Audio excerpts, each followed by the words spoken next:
Chapter 35. The God King perched on the fire-glass throne he'd ordered cut from the rock of the maw.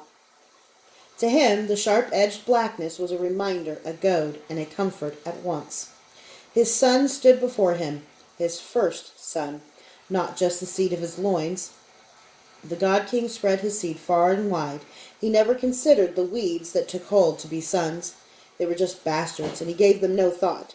The only ones who mattered were the boys who were his would-be Verdmeisters. The training, though, was more than most could survive.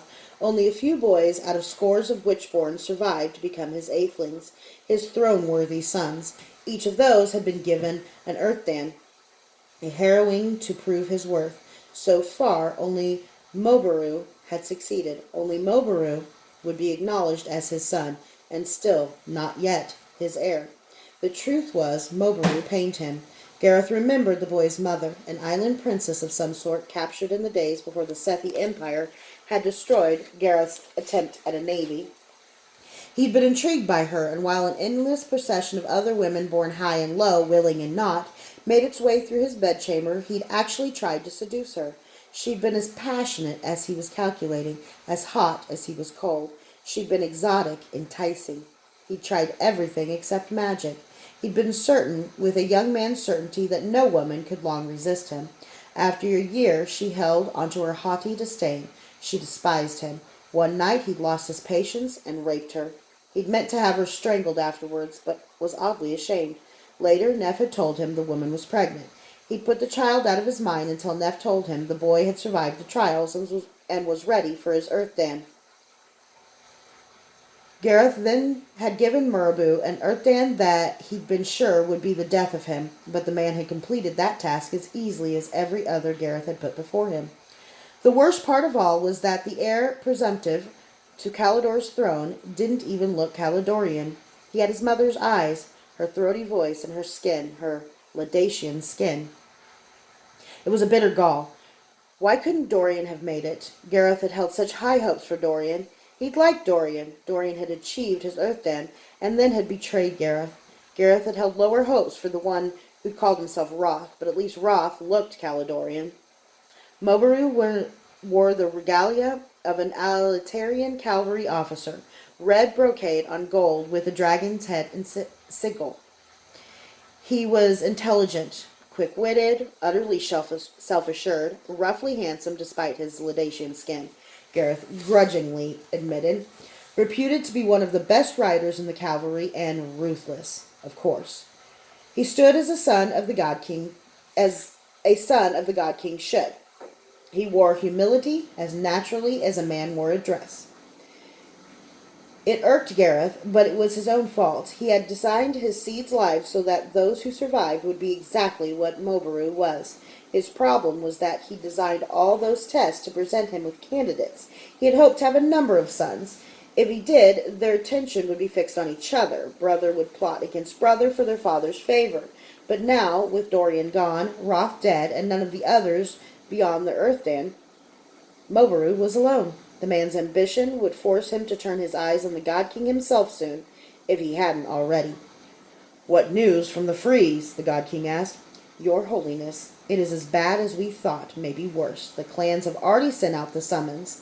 They've agreed to truces so they can winter close enough to the border to join the war band at spring. They're spawning Kroll, and maybe Zell and Ferali. If they've learned to do that, they'll be increasing their numbers for the next 9 months." "How did they find a spawning place in the freeze, for Kali's sake? Under the permafrost?" Gareth swore. "My lord," his son said, "we can counteract that threat easily enough. I've taken the liberty of ordering Kali brought here. She'll come through screaming winds. It's faster." "You did what?" The God King's voice was icy, dangerous.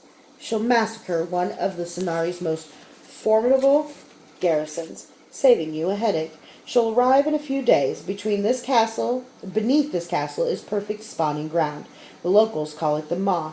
With Kali here, we can breed an army such as the world has never seen. This ground is steeped in misery. The caverns beneath Calaras have been mined for 700 years. The Kroll our Verdmeisters can produce there are nothing compared to what's possible here." The God King's muscles were rigid, but he allowed nothing to show on his face.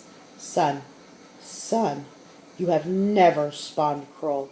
You have never forged for Raleigh or breed Ferozi. You have no idea what it costs. There's a reason I used human armies to conquer the Highlanders, and the River clans, and the Lang Lang, and the Grosh. I've solidified our rule within and expanded our borders four times, and never once used Kroll. Do you know how people fight when they know that if they lose, their entire families will be eaten? They fight to the last man. They arm the children with bows, their women with kitchen knives and pokers. I saw it in my youth, and it gained my father nothing. Your father didn't have the ver you do. There's more to it than ver. This conversation is over. Mobaru had never dared speak to him this way before, and ordering Cowley brought here without asking? But Gareth was distracted. He had lied. He had made Kroll, Ferozi, and even Ferali. Ferali had killed his last two brothers. He'd sworn then, never again.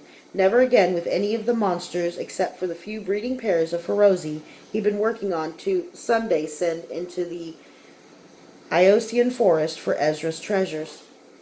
But those he'd already paid for. They required nothing more of him. But Mobaru might be right. This was the worst of it. He had gotten used to treating Mobaru as a partner, a son, in the way other fathers treated their sons. It had been a mistake. He'd shown indecision. Mobaru was surely already plotting for his throne. Gareth could kill him, but Mobaru was too valuable a tool to throw away carelessly. Curse him. Why hadn't his brothers turned out? Mobaru needed a rival. The God King lifted a finger. I've changed my mind. Think out loud for me, son. Make your case. Mobaru paused for a moment, then swelled with self-confidence. I'd admit that our armies could probably counter the wild men from the Frees. Even if the clans stay together, our Verdmeisters would tip the balance in our favor. But to do that, we have to send every capable Meister north. Quite honestly, there couldn't be a worse time. The sisters grow suspicious and frightened. Some of them are saying they need to fight us now before we grow any stronger. We know the Syrians will seize any weakness to come pouring over the border. They've wanted Sanaria for hundreds of years. The Syrians are split. There's a brilliant young general named Latano Gerwashi who's gathering a large following in northern Syria. He's never lost a duel or a battle. If we send our armies and our Meisters north, attacking us could be just what he needs to unify Syria. Unlikely, but possible. Go on, the Gon King said.